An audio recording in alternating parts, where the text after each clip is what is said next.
Is your family outgrowing its current rented space, or are you just planning maybe for your next home? Well, families have different and changing needs compared to others that are just planning for themselves when it comes to housing. So we thought we'd put together a video that calls out some of the most important things. With changing finances and maybe growing families or, blending families, buying a home is not necessarily a simple process when you're planning for such a larger group. And with buying a house being such a goal for so many families, both existing and new ones, we thought we'd include this information just to help give you a chance to get a leg up in the home purchase process. So, first of all, starting about some of the financing. On the mortgage, there are a couple of things that would be important for you to know. Number one, maternity leave or paternal leave income is often something that would be less than your regular salary or less than your regular pay.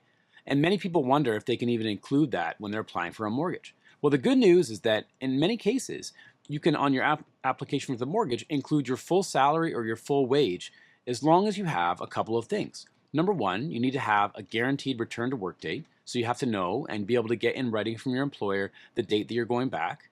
You also have to have, of course, a recent pay stub or whenever the last one was. But with those sort of standard requirements, you can often include your full regular salary instead of the reduced, EI benefit or lack thereof.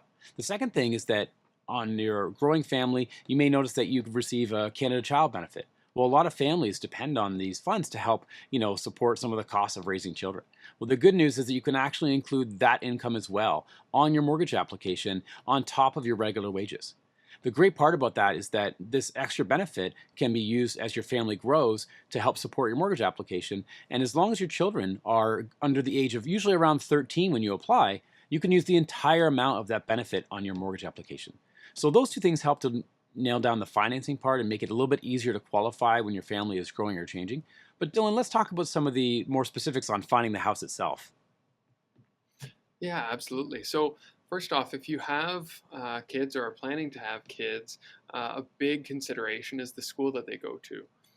And so, starting things off, if you're thinking about a new school, then it can be helpful to take a look at the different rankings. And there's resources online that you can utilize in order to see how different schools match up against one another and what different programs different schools have. Um, and once you have some of the an idea about which schools look most attractive to you, you can determine what their catchment areas are and filter homes through that. If you happen to find a home that's near a boundary, there's also different resources where you can look up a specific home and determine whether or not it falls into this catchment or the neighboring catchment.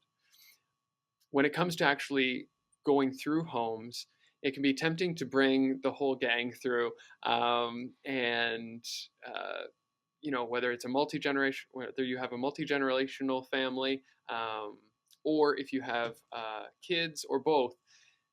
The challenge there is that with everyone coming through, you can have distractions from what the intention of a showing is, which is to look at the home and see how it'll work for you and what won't work, and really be clear and focused in that practice. So, the best tip that we can give is just go through with one or two key decision makers the first time round. And then once you get it down to a really short list, then bring everyone through on a second showing to get buy-in from everyone. That's the most important thing through this whole process, is getting buy-in from everyone.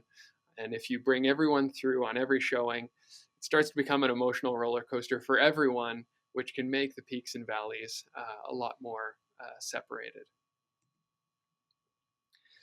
Now, that's just scratching the surface on how to go about buying or selling or going through the moving process as a family. In order to get a full plan mapped out, feel free to reach out to us, and we'll identify what it is that your goal is, where you want to get to, and we'll help you put a plan together for how to get there, both on the financing side and on matching you up with a home that works best for you and your family's needs.